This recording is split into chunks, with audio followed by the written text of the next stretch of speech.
Do I feel like this is fun? Is this fun for me? I mean, it is. It is when my brain isn't focused on things that it really shouldn't be. I like being able to scream into the void, have no one scream back, truly talking to myself. And I think if I were to get more engagement, I would simply pass away. So I don't really want to figure out how to get more engagement. I just want to talk because I can. I don't know if I would compare this to like talk therapy. Is that just regular therapy? Anyway, just being able to talk out loud and just hear myself back. I don't really care if anybody hears me. And I think it probably just makes sense, since this is my first project in like half a decade, that I use this as a way to get used to this process and try to build consistency and really just feel less of a way about being perceived. This is just going to be my getting used to it project, and I'm not going to work on building a following or any of that stuff. This is about me. I need to build more consistency. I need to figure that shit out. I need to record myself more and put myself out there more.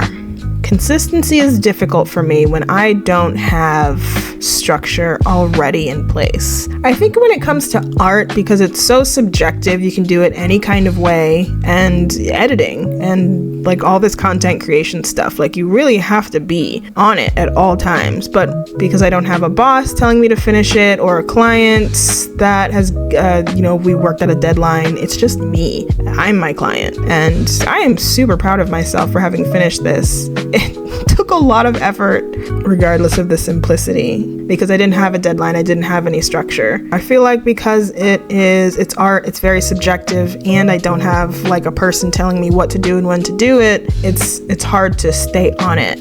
Part of the reason I couldn't finish this in less than 3 weeks, because I'm sure as I keep doing this, I'll get faster and better. But I think part of it is like, ever since learning that I have ADHD and autism, I have been in autistic burnout. I don't know if ADHD has the same thing. I'm still learning a lot about both neurodivergencies, but I fall into a burnout like once a week. It's really irritating. I don't think I've ever had that problem before. I would say last July or August, but now it's like a once a week thing where I can't get out of bed. I'm not necessarily depressed. I don't know what emotion I'm usually feeling at that time, but I just like cannot bring myself to get out of bed. And it's usually for a 24-hour period. I don't want to work on anything. I just want to scroll Instagram. I mean, bed rotting. And I never used to do that when I was doing real estate full-time, which I sort of kind of still am a little bit. But when I was actually trying to make something out of my real estate business, I was working for 16 to 18 hours a day, and I sometimes would not take days off.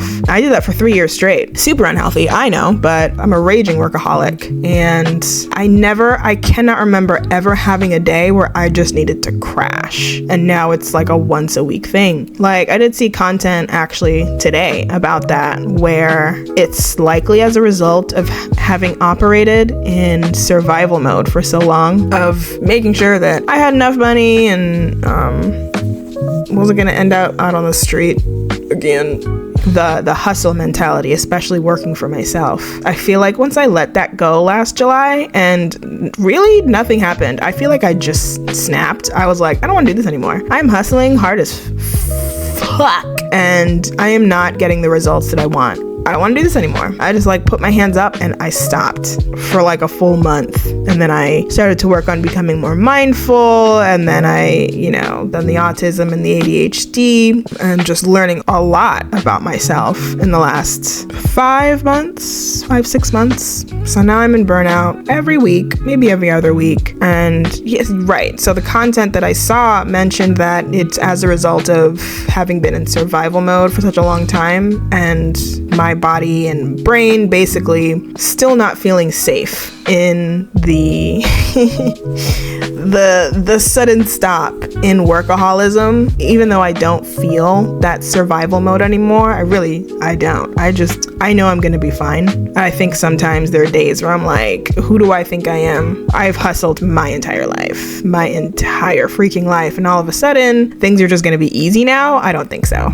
So I think that's where that comes from. But I'm really trying to give myself more grace when I don't want to work on this or real estate or whatever else. If I feel lazy, or I guess it's called executive dysfunction, if I feel like I just don't have the energy to do something, even though I want to do it, I'm gonna let myself be okay with that, not beat myself up, and just sometimes give in to the bed rotting. I don't need to be productive all the time. It's okay to be lazy. It's okay to bed rot. It's okay to doom scroll. Actually, I call it boon scrolling. I don't like to watch the news on Instagram anymore. I still get shown all of the things that are happening, so I'm still up to date on all of the wonderfully shitty things that are happening, but I don't like to saturate my feed with that stuff, so I usually will not interact with that instead of like doom scrolling, so I'm not like going through a whole feed of just trash news and things that are gonna dysregulate me and make me feel like even shittier. I make sure that the stuff that I'm scrolling is primarily funny or it's uplifting content. Usually that helps me get out of